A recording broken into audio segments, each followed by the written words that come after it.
What if I told you that our lives are so interconnected, so intertwined that if you gave me 3 items, I could actually show you how they relate to each other?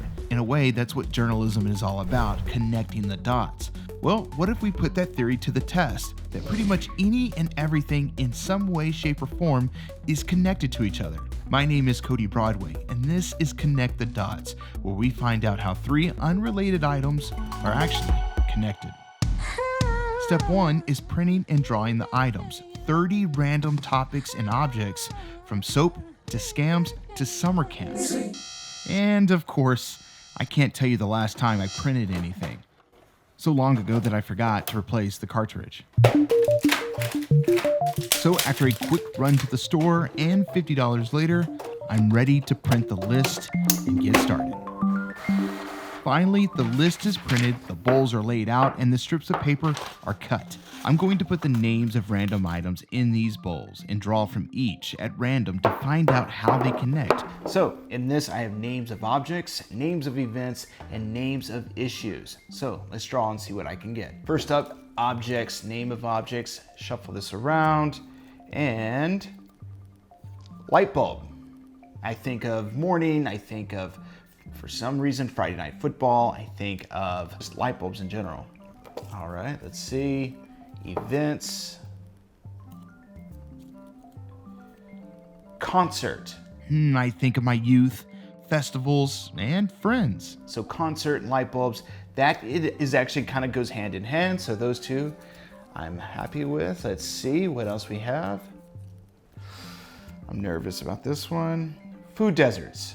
I think of my hometown, produce, and fast food. So how do I connect food deserts with concerts and light bulbs? Let's see what I can find. Okay, I have my 3 items: light bulbs, concerts, and food deserts. First, let's see what Google thinks about these items. After a few Pinterest results, one headline catches my eye. Are food deserts also play deserts? If you look close at the description though, there it is. Food outlets, concerts, lighting. And Dr. Deborah Cohen is listed in this research. So let's just see who she is. And to my surprise, she is located right here in Los Angeles. I was able to track down an office number. And no answer, but I did leave a message. Moving on, concerts. I couldn't have picked a better event. Concerts were my youth.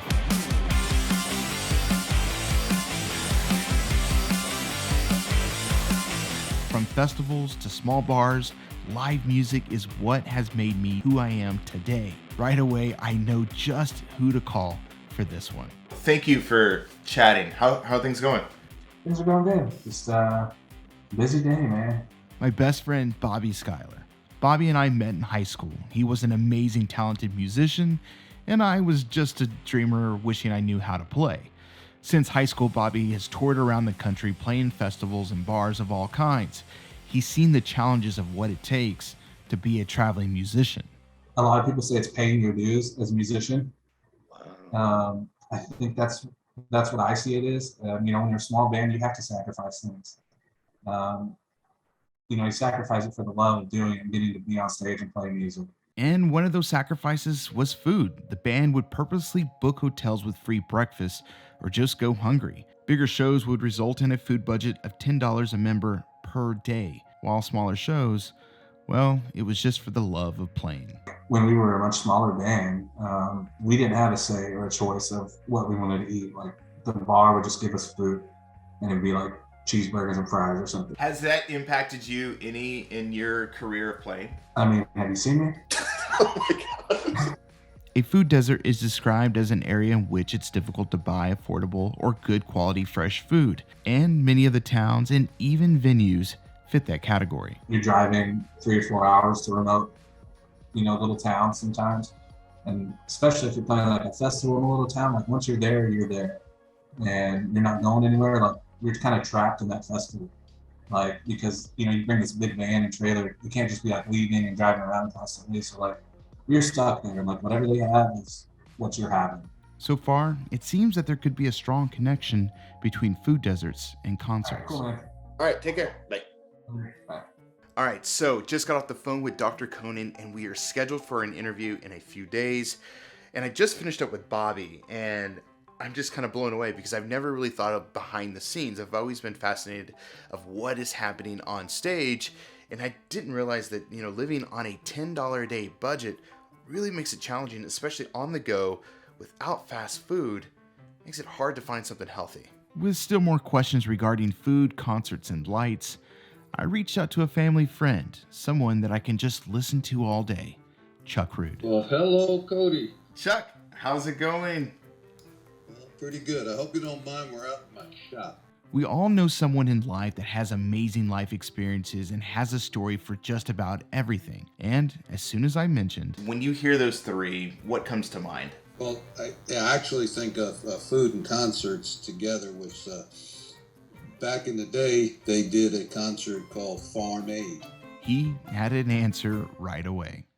In 1986, John Mellencamp came to Chillicothe, Missouri and stood up with family farmers, thousands of them, who were being foreclosed on by the government. Willie Nelson came and stood up with family farmers in Northeast Farm Aid Missouri. sounds like the perfect match for this story. A concert that is tackling the food crisis many face while helping struggling farmers. So, enter Farm Aid. At the tone, please record your message. When you've finished recording, you may hang up. Once again, a voicemail. But not even 2 minutes later. Actually, here she is. Hello? Hi, Cody. This is Jennifer Fahey with Farm Aid. Right away, after the first few minutes on the phone, Jennifer was in.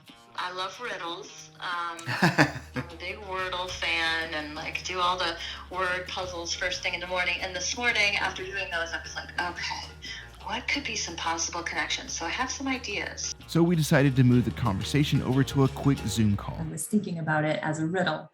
And Farm Aid's first concert was held in Champaign, Illinois. And it was held at the University of Illinois at Champaign-Urbana. And it turns out the inventor of the LED light is a graduate of that same university. And of course, we rely a lot on LED lights and light systems to produce our show every year. Wow. Now, I'm not sure if I can get any closer to a connection than a huge music festival that is helping family farmers fight food deserts while holding their very first concert in the very same place that the LED light bulb was invented. But there's more. If we can improve farmers' year by when we have Farm Aid and fill the concessions out here with local food, then that's perfect too. So that we are providing what we call homegrown concessions. They are made with ingredients sourced from family farmers, grown with an ecological method, and we guarantee that the farmer received a fair price for their product, because that is such an issue for farmers, is actually receiving a fair price in the marketplace. So we're walking the walk, right? They are not only helping farmers, but also serving healthy options to festival goers. So my next question was, why don't we see these types of stands throughout other concert venues? For most venues, they're turning things over quickly. They have one phone number they can call, make an order. It comes in one truck. It's in the door. It's really easy. It's turnkey for them. I think a lot of festivals have come a really long way in offering food and starting to move more into realizing this is actually a music and food festival. And, the key for Farm Aid for sure is to make sure that we are in fact benefiting family farmers. Deborah Cohen, and I'm a research scientist at Kaiser Permanente. Well, I do research. I'm mainly focused on public health issues, on the environment. I'm specifically looking at the food environment and physical activity environments. Dr. Conan was the very first person I came across during my research for this project. She's an expert on food environments, and one thing that stuck out during our interview was the conversation around food deserts. Okay, well, when it comes to food deserts, I feel like that's not the appropriate way to define the problem, because only 5% of the American population lives in what's been called a food desert, and 73% now are overweight or obese, so that's absolutely can't be the problem. The problem is food swamps. Food swamps meaning easy access to many unhealthy options. making it hard to find or even think about eating healthy. People that are overweight or obese, I just want them to feel like it is not their fault entirely. They are being victimized by the food environment and the lack of standards. And so people can be helped by changing the conditions in which we live. This is really the public health mission, is to create conditions in which people can be healthy. One area that Dr. Conan has researched is the impact on local parks in low-income areas where food deserts and food swamps are common. And one thing she found was interesting. What we found in our research on parks is that when there are programs, events, like concerts in parks, that draws lots of people and it gets people more active. So those are what things I think we should do more of, is have more concerts in parks and dances and anything to bring people outside to be physically active. And that's the perfect segue into my next expert interview over at Griffith Park. I'm Holly Pearson. I am the video director at the Greek Theater. I was just the show caller and associate director for 88 Rising at Coachella. I was the associate director for Annie Live on NBC. Yep, and then we'll just stop there for now. Holly has taken her talents to TikTok, showing the behind the scenes of some of the biggest concerts and live events of late. And so my Pyro 3, 2, go Pyro! A concert without lighting is just, to me, looks like it's a rehearsal. It's a beautiful, lighting is what makes it, I think, such a performance. Through the years, Holly has seen a change in the way productions are run, especially since the pandemic, and the new age of light bulbs can be thanked for that. LED walls have become huge, especially now with the integration of, because people zooming in and people, that's never going away. We are going to be incorporating celebrities and guests on video walls, I think, for a long time. Yeah, light bulbs have drastically improved since the last couple of years. When it comes to healthy food options at even the world's biggest events, just like Bobby, Holly has struggled.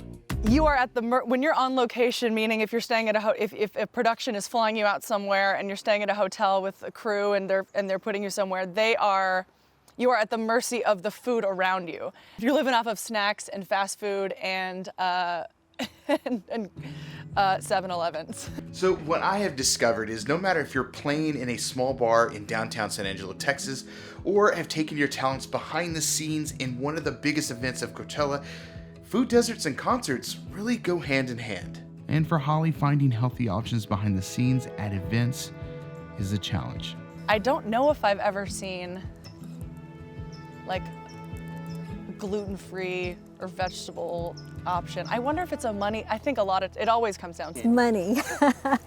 It's because the people make a big profit on those kinds of foods. And people are naturally attracted to foods high in sugar and fat and salt, and so they're really just exploiting human nature. If we've learned anything, especially through the pandemic, it's that people still prioritize money over health.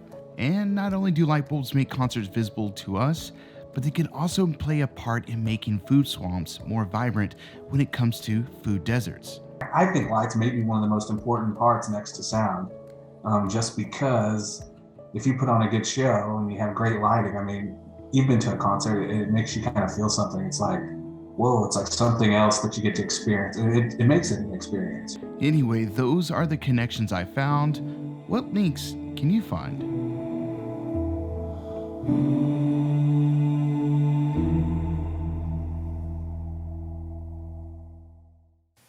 Hey everyone, Cody Broadway here. Thank you so much for taking the time to check out the NBCLX YouTube channel. Be sure to click here for more videos and also click here to subscribe to join the NBCLX community.